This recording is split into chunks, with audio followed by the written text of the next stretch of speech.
आपका विवाह नहीं हो रहा है। क्यों नहीं होगी? मन्नू दीदी के साथ साथ मेरा भी विवाह होगा। हमारी प्राची थी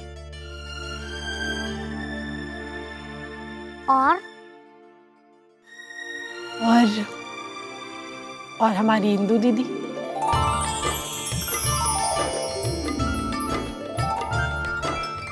इंदू दीदी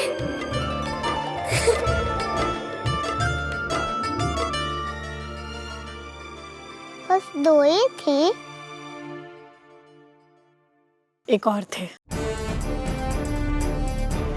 हमारे नाना भाऊ। ओहो, अभी 4 साल नहीं हुए काशी से आए, तीर भी चलाए, तलवार भी चलाए। नाना भाऊ हमें नहीं बैठाओगे? ये तुम्हारे भाग्य में नहीं है। जिनकी वीरता पर हमें अभिमान था, परंतु अपने स्वार्थ के कारण फिरंगियों से। नहीं मनु, ऐसा मत कहो। श्रीमंत साहब बिठूर के पेशवा हैं। है नहीं बाबा, थे। उन्होंने पेंशन प्राप्त करने के लिए फिरंगियों के आगे झुकना स्वीकार कर लिया। नहीं मनु, हमें सपने में भी ऐसा नहीं सोचना चाहिए। देखो, तुम्हें ये जो सूचना मिली है उसके पीछे अवश्य कोई भ्रम है। मनु, राज केवल भावुकता से नहीं चलाए जाते, उसके लिए कूटनीति का प्रयोग होना अति आवश्यक होता है। और ठीक है, यदि तुम्हें ऐसा लगता है जो तुम सोच रही हो, परंतु यह भी तो हो सकता है कि इसके पीछे नाना साहब का कोई इससे बहुत बड़ा उद्देश्य हो। पता नहीं, परंतु जो लोग फिरंगियों के साथ हाथ मिलाते हैं, आपकी मनु उन्हें कभी क्षमा नहीं कर पाती। हाँ, ना करो मनु, परंतु किसी भी सूचना के केवल एक पहलू पर विचार कर कर अपने हितैषियों के बारे में गलत धारणा करना यह भी उचित नहीं है।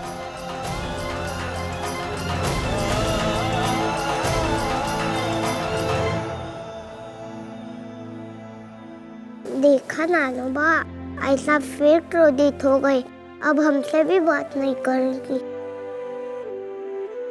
इंदू मौसी, प्राची मौसी, नाना मामा, वो सब तो भाई बहन थे ना? हाँ बेटा,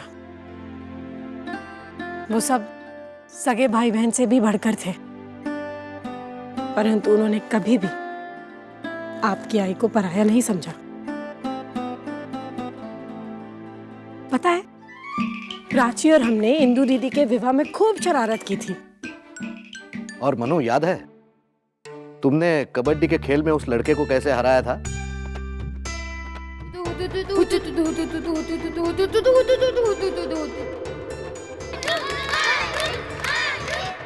हाँ बाबा, कुछ धुंधली सी छवि याद है।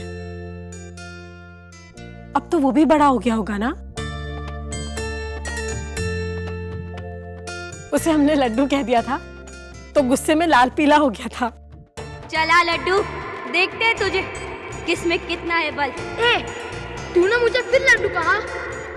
क्या हुआ था ऐसा? कौन था वो? वो किसी राज परिवार से आया था, पता नहीं किस रियासत से आया था। आपको याद है बाबा? नहीं तो। अब कहाँ है वो? पता नहीं बेटा, मिठूर छोड़ने के साथ साथ सब कुछ ही छूट गया। हो सकता है वो भी किसी राज्य का राजा बन गया हो।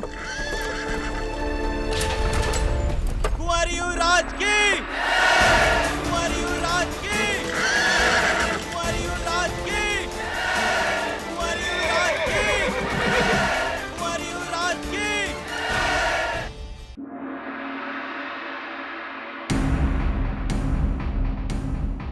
क्षमा कीजिएगा भाई साहब, आप किसी दुविधा में हैं?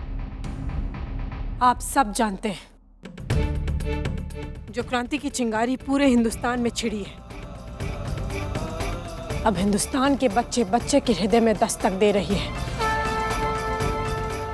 इस महासंग्राम में हमारे कई साथियों ने अपने प्राणों को गंवाकर स्वयं को अमर कर दिया। क्रांति की इस चिंगारी ने अब दावानल का रूप ले लिया है। आवश्यकता है तो बस पूरे हिंदुस्तान को एकजुट करने की, ताकि ये चिंगारी हमारे मरने के बाद भी कोई बुझा ना पाए।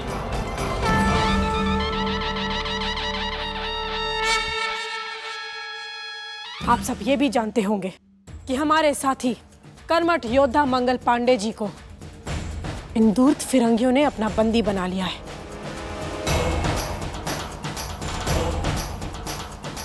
और बड़े दुख के साथ कहना पड़ रहा है कि हमारे अपने नाना भाव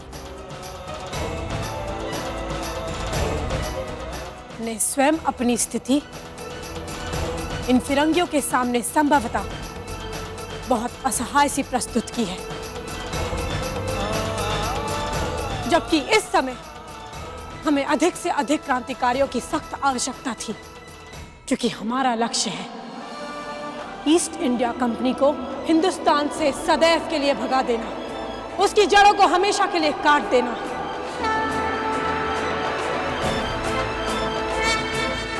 और इस पावन लक्ष्य की प्राप्ति के लिए हमें अन्य राज्यों को भी अपने साथ मिलाना होगा और इस क्रांति की चिंगारी को आग बनाकर पूरे हिंदुस्तान में फैलाना होगा।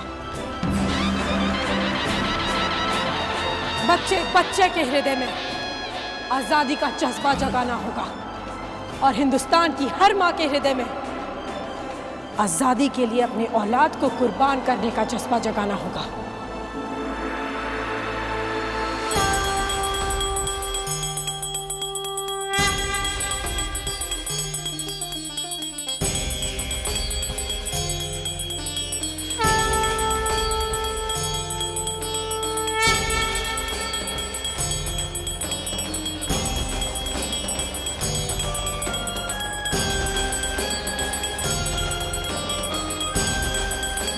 हर हृदय में स्वदेश प्रेम की आग भरनी होगी ताकि ये फिरंगी दोबारा हमारी पवन धरती पर अपने अपवित्र कदम ना रख सके। कुंवारी युवराज की, कुंवारी युवराज की, कुंवारी युवराज की, कुंवारी युवराज की, कुंवारी युवराज की, कुंवारी युवराज की।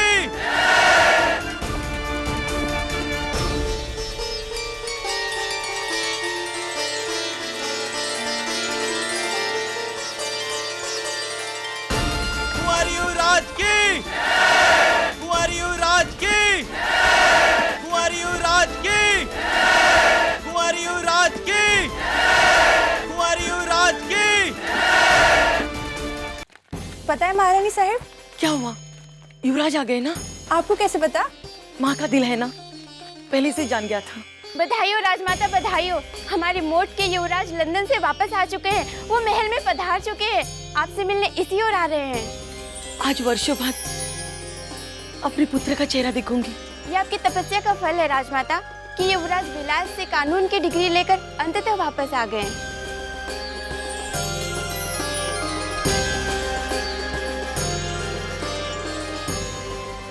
ये आंखें तरस गई थी अपने पुत्र को देखने के लिए।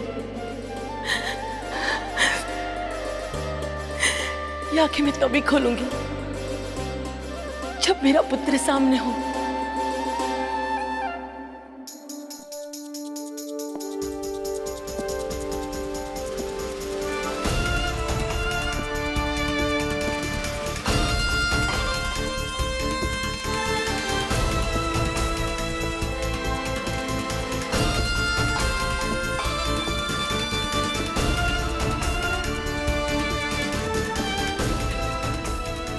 हालांकि हम जानते हैं कि फिरंगियों के अत्याचार से पीड़ित कोई भी हिंदुस्तानी उनके लिए कभी भी प्रेरणा स्रोत नहीं हो सकता।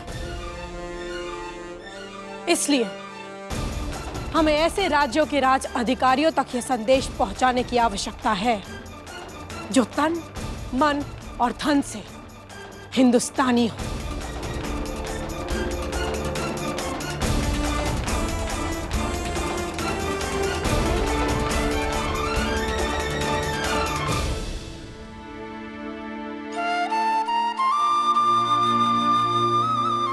आप रो रही हैं? माँ, अपनी आंखें खोलिए। आपका पुत्र आपके सामने खड़ा है।